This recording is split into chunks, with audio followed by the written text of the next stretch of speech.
Hola, ¿qué tal? Donc on se retrouve pour une nouvelle vidéo où je vais vous faire l'analyse des championnats européens. Donc j'ai décidé de faire l'analyse du championnat allemand, du championnat espagnol, du championnat italien, du championnat portugais et du championnat des Pays-Bas également.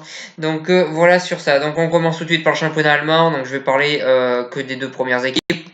Donc Dortmund et le Bayern de Munich. Donc Dortmund avait son destin en main. Ils avaient fait une très très bonne première partie de saison, mais la deuxième a été beaucoup plus compliquée. Il y a eu quelques blessés et notamment au niveau des résultats, il n'y a pas eu la régularité qu'il y avait eu lors des matchs allés. On a senti que lors des matchs retour, ils étaient un petit peu essoufflés et que voilà, ça a été beaucoup plus compliqué pour eux. Ils ont perdu énormément de points. Comme j'ai dit, l'équipe était un petit peu plus essoufflée. Il y a eu quelques blessures et tout ça a fait qu'ils ont fini finalement deuxième alors qu'ils avaient 9 points d'avance et qu'ils avaient leur destin en main et que c'était un petit peu cette année ou jamais pour eux pour gagner le championnat allemand. Donc voilà sur ça et de l'autre côté, le Bayern de Munich avait 9 points de retard, était très très loin derrière eux et finalement ils ont fini champions. Donc voilà, belle remontée en deuxième partie du championnat pour le Bayern de Munich. Ils se sont bien repris en championnat. Euh, ils ont, euh, ils ont fait une très très bonne deuxième partie de saison. On a vu des joueurs tous revenir à leur meilleur niveau pour la plupart. Voilà, on a vu des très très bons joueurs, même Ribéry et Robben qui sont en fin de carrière. Ils ont fait une bonne fin de saison. Donc voilà sur ça. Donc on a vu un vrai collectif, un vrai bon collectif qui a su reprendre les points qu'ils avaient de retard et qui a su montrer que c'était bel et bien eux le meilleur club d'Allemagne à l'heure actuelle. Donc voilà sur ça. Ensuite, pour en revenir au championnat espagnol, donc là je vais parler des 6 premiers clubs et je vais commencer tout de suite par le FC Séville. Le FC Séville qui avait fait un bon début de saison, qui avait plutôt bien commencé, qui montrait des choses intéressantes et qui finalement finit très très mal sa saison. Ils iront pas en Ligue des Champions pour la deuxième année consécutive, il me semble. Voilà, c'est un échec sur ça. Ça a été une saison un petit peu compliquée pour le FC Séville. Ils n'ont rien fait de spécialement bon en Europa League, en Copa del Rey non plus. Et en championnat, c'était compliqué parce qu'ils avaient leur destin en main à un moment, mais ils l'ont pas gardé. Il y a eu beaucoup de choses qui n'ont pas marché cette saison du côté du FC Séville, même s'il y a eu une bonne attaque avec Ben Yedder qui a marqué beaucoup de buts. Au-delà de ça, on a vu que dans certains comportements du jeu, il y avait des difficultés. Alors Séville, c'est un club qui recrute toujours très très bien, mais on va dire que depuis 1 ou 2 années, c'est un petit peu plus compliqué pour eux. Mais je pense qu'il y a moyen qu'ils reviennent la saison prochaine, parce que voilà, Séville, je me fais pas forcément de soucis pour eux. Donc voilà sur ça. Ensuite Retafe qui a passé la plupart de son temps dans les 4 premiers et qui finalement a fini cinquième. Donc très très bonne saison de Retafe. Personne ne les voyait arriver en Europa League et finalement ils sont qualifiés en Europa League. Ils auraient même pu aller en Ligue des Champions. Voilà, ça a été un vrai collectif côté Retafe. Il y a eu un vrai collectif qui a très très bien marché ensemble et qui a fait des bonnes choses. Comme je dis, c'est un club que personne ne voyait là et finalement ils sont arrivés là. Mais bon, voilà, très très bon collectif du côté de Retafe. Il n'y a pas vraiment de stars dans cette équipe. Il n'y a pas de joueurs qui sur le papier paraissent être bien au-dessus des autres. Mais en tout cas, il y a eu un vrai bon collectif qui les a emmenés là où ils sont aujourd'hui. Et voilà, il y a eu un bon collectif. Il y a eu des belles choses de fait côté Retafe. Et cette saison, ça a été une saison surprenante et très intéressante de la part de Retafe. Ensuite, Valence qui a fait une remontada, comme on aime bien dire en ce moment. Là, on a une vraie remontada. Je crois qu'au bout de la 15e journée, ils étaient 15e, donc ils jouaient pratiquement le maintien. Et finalement, ils finissent quatrième. Voilà, ils avaient d'ailleurs décidé de garder leur entraîneur, alors que beaucoup d'autres équipes l'auraient sûrement viré. Eux, non, ils l'ont gardé. Et ça a payé. Et finalement, l'entraîneur a montré de quoi il était capable sur la deuxième partie de saison. Une vraie remontée de la part de Valence. On a vu des choses très intéressantes dans la deuxième partie de saison côté Valence.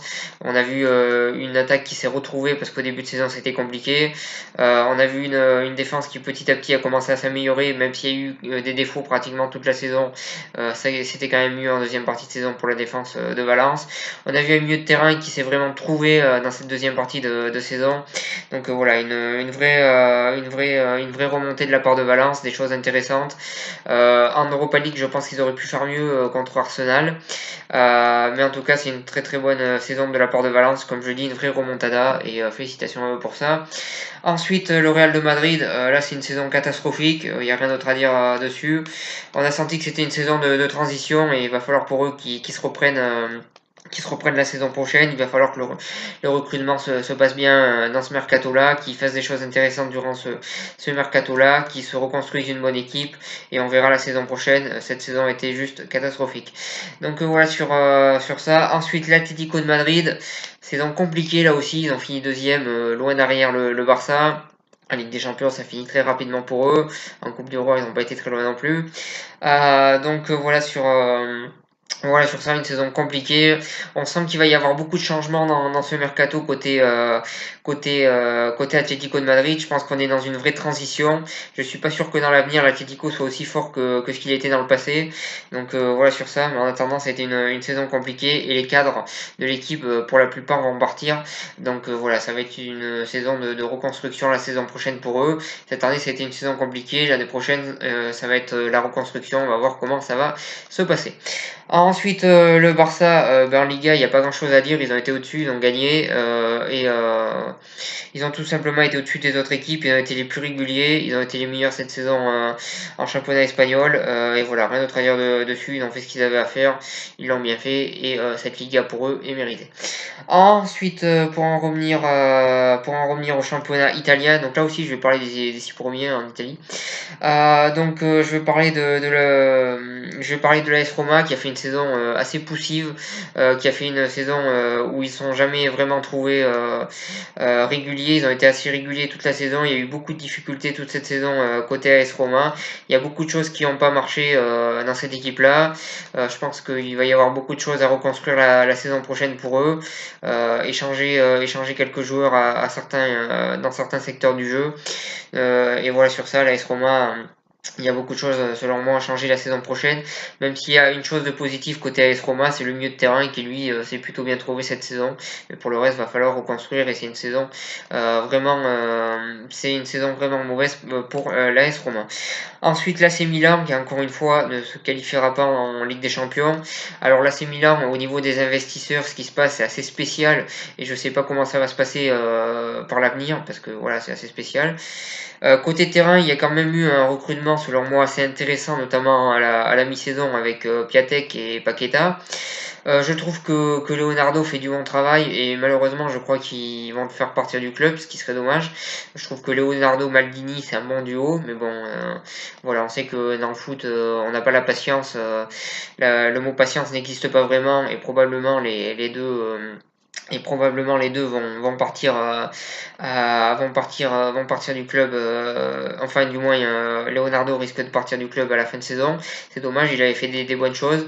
On a une équipe du Milan AC qui est en reconstruction et d'un autre côté on a tout ce qui est niveau investisseur qui est compliqué. Donc voilà, sur le terrain en tout cas il y a du mieux par rapport à la saison dernière. Ils ont été assez réguliers cette saison, mais il y a eu une vraie progression par rapport à la saison dernière. Il y a quand même du mieux et voilà, j'espère pour eux qu'ils vont se reconstruire petit à petit. Et voilà ce que j'ai à dire là-dessus, mais c'est vrai que cette saison, encore une fois, il n'y aura pas de Ligue des Champions. Ensuite, je vais revenir sur l'Inter de Milan, qui avait fait une bonne début de saison, mais qui en fin de saison a peiné à finir. Donc il y a eu le cas Icardi qui a été dur à gérer pour les interistes, vu que voilà, il y a eu pas mal de problèmes avec lui. Il y a un effectif. Honnêtement, je m'attendais à mieux cette année. Je pensais que le fait qu'ils se qualifient en Ligue des Champions, ça allait les faire progresser dans le championnat italien. Et finalement, ça n'a pas été le cas. Ils ont fait une saison pratiquement du même niveau que l'année dernière. Il y a des joueurs de qualité qui jouent pratiquement jamais. Et ça fait quelques années que ça dure à l'Inter de Milan. Donc voilà. Il y a certaines choses un petit peu bizarres qui se passent à l'Inter. Mais là aussi, on est sur une équipe en reconstruction. Et je pense que petit à petit, ils vont progresser. Ensuite, l'Atalanta qui se qualifie pour la première fois de son histoire en Ligue des Champions. Félicitations à eux. Pour moi, c'est totalement mérité. Il y a eu une très très bonne attaque. Je crois que c'est la meilleure attaque du championnat d'Italie, si je me trompe pas.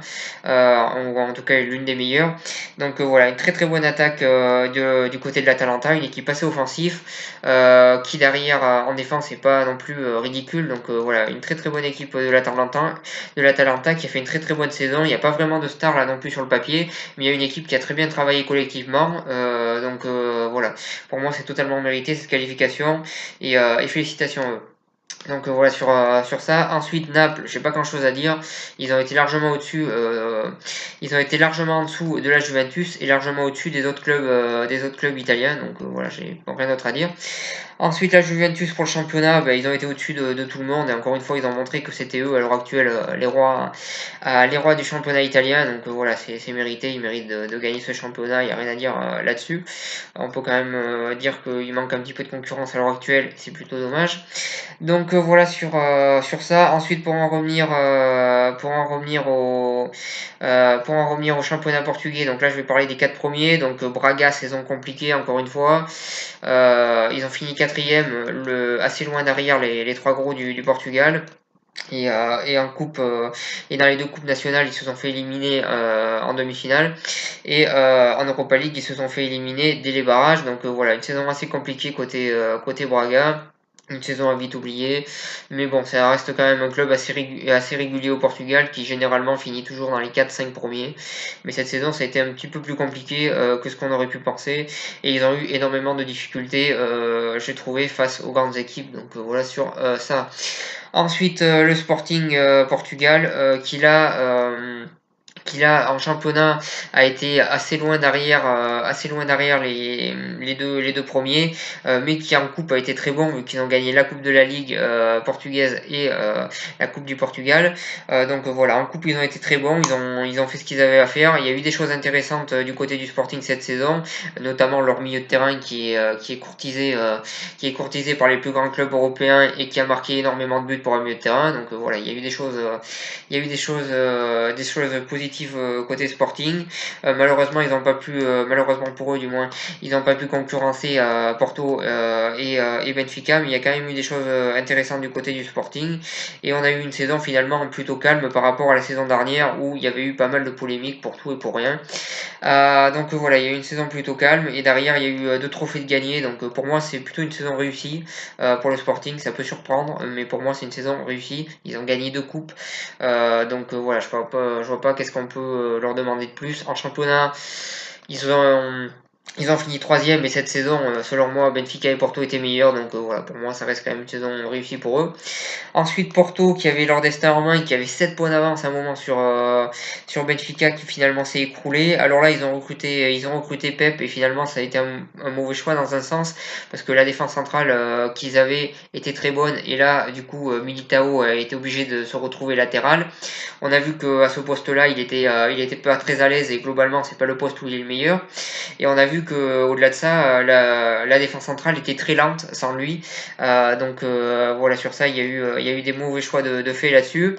Il y a eu aussi un groupe qui était très restreint côté Porto. Je pense qu'ils auraient dû faire comme le Benfica, c'est-à-dire essayer quelques jeunes joueurs, surtout qu'ils ont gagné la Ligue des Champions des jeunes cette saison Porto. Donc c'est la preuve qu'il y a du talent chez les jeunes et qu'ils auraient dû essayer leurs jeunes joueurs et ça aurait permis à Porto d'avoir un groupe plus étoffé. Donc voilà sur ça, je trouve qu'il n'y a pas eu assez de turnover côté Porto. Je trouve qu'ils se sont essoufflés en fin de saison et voilà sur ça. Et je trouve aussi qu'au niveau du recrutement, ça n'a pas été parfait. Conceição a fait des erreurs, mais au niveau du recrutement, il y a aussi eu des erreurs. Donc voilà sur ça, et c'est dommage qu'ils n'aient pas essayé les jeunes. Ensuite, le Benfica qui avait lui 7 points de retard et qui finit champion. Sur la phase retour, le Benfica a fait 16 victoires et un match nul, c'est énorme tout simplement. Donc voilà sur ça, ils ont gagné contre Porto, ils ont gagné contre le Sporting. Donc énorme deuxième partie de saison de la part du Benfica. Depuis que Bruno Lage a pris l'équipe, ça a clairement changé totalement l'équipe. Il a fait des choix forts, il a remis Seferovic titulaire alors qu'il était un petit peu oublié quand il y avait Rui Victoria. Il a mis João Félix titulaire, c'est lui, alors que personne ne le connaissait et ça a bien marché. Il a mis quelques autres jeunes joueurs aussi qui ont eu du temps de jeu grâce à lui. Donc voilà, il a fait du changement. Ces changements-là, fallait avoir l'audace de les faire parce que personne s'y attendait. Il les a fait, ça a payé. Il a fait du très très bon travail cette saison. Et voilà sur ça. Donc ce qu'il a fait est très très bien. Je pense que l'année prochaine pour lui, ça va être l'année de la confirmation. Donc on va voir s'il va confirmer ou pas. Mais ce qu'il a fait cette saison, c'était très bien. Il a fait les changements qu'il fallait. Tous les changements qu'il a fait ont payé. Et il a fait du très très bon travail avec le Benfica Lisbonne. Et félicitations à lui. Donc voilà, le Benfica finit champion, fait une deuxième partie de saison qui est juste exceptionnelle. Et félicitations à eux. Et voilà sur ça. Ensuite, pour en revenir au championnat hollandais, donc rapidement, je vais revenir sur les deux clubs qui sont été à la lutte toute la saison pour le titre. Le PSV qui là aussi avait un petit peu d'avance sur l'Ajax, qui avait fait une bonne première partie de saison et qui au bout d'un moment s'est un petit peu essoufflé. Et on a senti que l'Ajax derrière, l'Ajax cette année avait une très très grosse équipe et on savait que c'était compliqué d'aller chercher le titre pour le PSV avec l'équipe de l'Ajax actuelle. Le PSV s'est quand même bien battu, mais malheureusement pour eux, l'Ajax a été meilleur. Et voilà sur ça. Mais bon, comme je le dis, l'Ajax cette saison avait une équipe juste exceptionnelle, de très très bons joueurs qui sont courtisés par les meilleurs clubs du monde. Et voilà, l'Ajax a été championne. Mais au-delà de ça, l'Ajax a eu une très très bonne équipe. Ils ont fait un énorme parcours en Ligue des Champions. Très très bonne saison de la part de l'Ajax d'Amsterdam cette saison.